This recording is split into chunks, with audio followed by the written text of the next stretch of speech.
आप लोगों को के स्टूडेंट क्लास में स्वागत है। इस चैनल को सब्सक्राइब एंड लाइक करना न भूलें और बेल आइकन का बटन दबा दें। आज आपको प्रतिलेखन संख्या 13 और 14 लिखाएंगे 125 के स्पीड में। रेडी रहेंगे? Last ready and start. महोदय, निसंदेह ही आज भी हम भले ही कई मुश्किलों का सामना कर रहे हों, फिर भी हम 1991 के उन दिनों जैसी स्थिति में नहीं हैं। एक राष्ट्र के रूप में हमने काफ़ी भरपाई कर ली है और हम आगे बढ़ने के लिए तैयार हैं। श्री राव के नेतृत्व के बिना यह संभव नहीं था। यह अटकल लगाना व्यर्थ और मूर्खतापूर्ण भी है कि कोई और नेता होता तो क्या कुछ ज़्यादा और बेहतर किया जा सकता था या नहीं।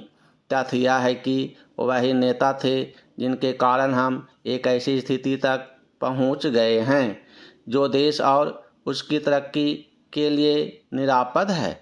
हम जिस अवधि से गुजरे हैं वह बहुत मुश्किल और हलचलपूर्ण थी। सोवियत संघ के पतन और विघटन से हमारी जो कुछ भी अंतर्राष्ट्रीय स्थिति थी उसका आधार ही खत्म हो गया। ऐसा लगता है कि हमारे देश में कुछ लोग इस घटना का पूरा मतलब नहीं समझ पाए हैं।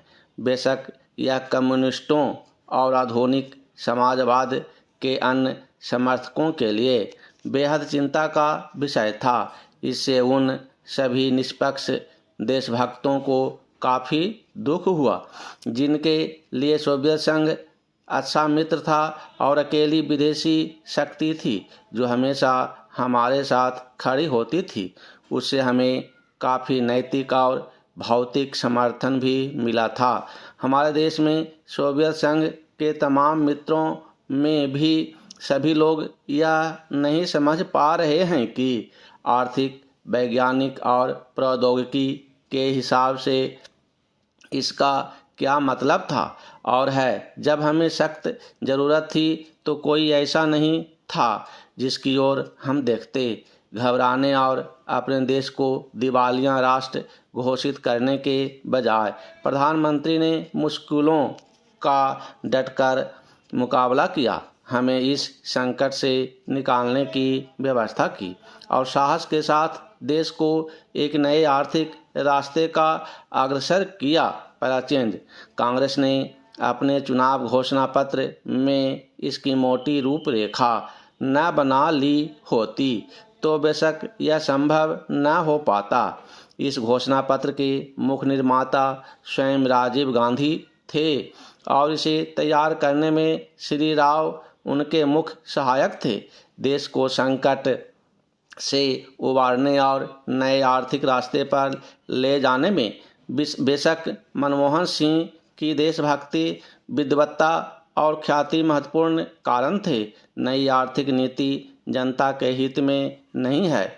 इस काल्पनिक तथ्य को लेकर काफ़ी हंगामा मचाया जा रहा है। इसके उलट अगर उसे अपेक्षित ढंग से लागू नहीं किया जा रहा है तो इसकी वजह यह है कि जनता के नाम पर हर तरह की आंशिक और कॉरपोरेट मांगें पूरी की जा रही है।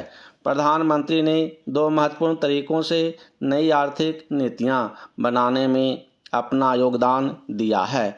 सबसे पहले तो उन्होंने नई नीति लागू करने के लिए मध्यम मार्ग अपनाने पर जोर दिया है। नए आर्थिक कार्यक्रम को लागू करने में उन्होंने जो दूसरा महत्वपूर्ण योगदान किया है वह है इसके पक्ष में राष्ट्रीय सहमति बनाना। पैराचेंज। महोदय, हमारे देश में राजनीतिक विचारों में जितनी भिन्नता है उसके मद्देनज़र यह एक असाधारण बात है, जबकि इनमें से ज़्यादातर लोग यही ठाने रहते हैं कि चाहे जो हो और जो भी मुद्दा हो उन्हें विरोध करना है। चुनावों में झटकों और यदाकदा टेढ़े मेढ़े रास्तों के बावजूद प्रधानमंत्री के नेतृत्व में जो नई आर्थिक नीति बनाई गई है उसे राष्ट्रीय स्तर पर स्वीकार कर लिया गया है। माकपा से लेकर जनता दल और भाजपा तक आर्थिक क्षेत्र में मूलभूत सुधार के अलावा पंजाब में नाटकीय बदलाव आया है। बंदूक की लड़ाई की जगह अब पूरी तरह बैलेट की लड़ाई ने ले ली है। उस प्रदेश की जनता के लिए यह दूसरी आज़ादी से कुछ कम नहीं है। असम और उत्तर पूर्व के कई हिस्सों में भी ऐसे बदलाव आए हैं, हालांकि वे पंजाब जैसे नहीं है। ऐसा समझना कि आतंकवाद का खतरा टल गया है बेशक गलत होगा, पर जो सफलताएं हमने पाई हैं उन्हें स्वीकार न करना काम गलत नहीं होगा। पंचायत और स्थानीय निकायों के चुनाव करने को भी साधारण काम नहीं समझ जाना चाहिए। इस कदम से महात्मा गांधी के सपने और दिवंगत राजीव गांधी की लोकतंत्र के लिए प्रतिबद्धता फलीभूत हुई है। यह संविधान की अपेक्षाओं के अनुरूप लोकतांत्रिक क्रांति को आगे बढ़ाने का प्रतीक है। इससे हमारे राष्ट्र का लोकतांत्रिक आधार मजबूत हुआ है। पहला चेंज, हिंदुत्व के घटते उन्माद का ध्यान रखना भी उतना ही महत्वपूर्ण है।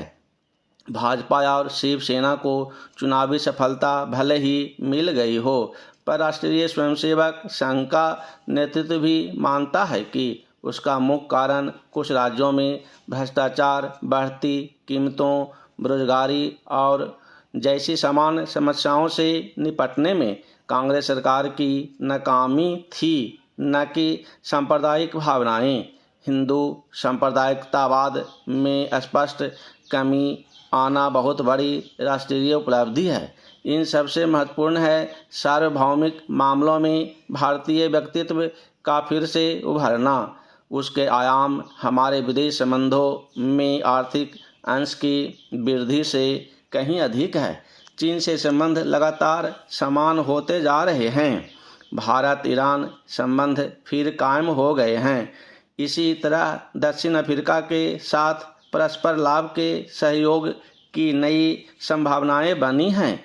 अमेरिका और अन्य विकसित पूंजीवादी देशों से सहयोग बढ़ाने की दिशा में समुचित ध्यान दिए जाने के बावजूद किसी भी मसले पर हम नहीं झुके हैं। समर्पण की बात तो दूर है, इसमें आर्थिक संबंधों के महत्वपूर्ण स्वरूपों के अलावा रक्षा का क्षेत्र भी शामिल है। इसका सबसे ताज़ा उदाहरण है परमाणु अप्रसार संधि के मामले में हमारा अपनी नीति पर कायम रहना, जबकि इसके लिए हम पर कई दिशाओं से भारी दबाव डाला गया। गुटनिरपेक्ष आंदोलन को नई नीति देने के प्रयास भी चल रहे हैं। इन सब उपलब्धियों को मिलाकर एक वाक्य यह है कि प्रधानमंत्री ने सबसे बड़ा काम यह किया कि हमारे देश में शासन पुनः स्थापित कर दिया और लोकतंत्र को सुदृढ़ बनाया। Thank you. अगर ये डिक्टेशन अच्छा लगा तो सब्सक्राइब एंड लाइक करना ना भूलें।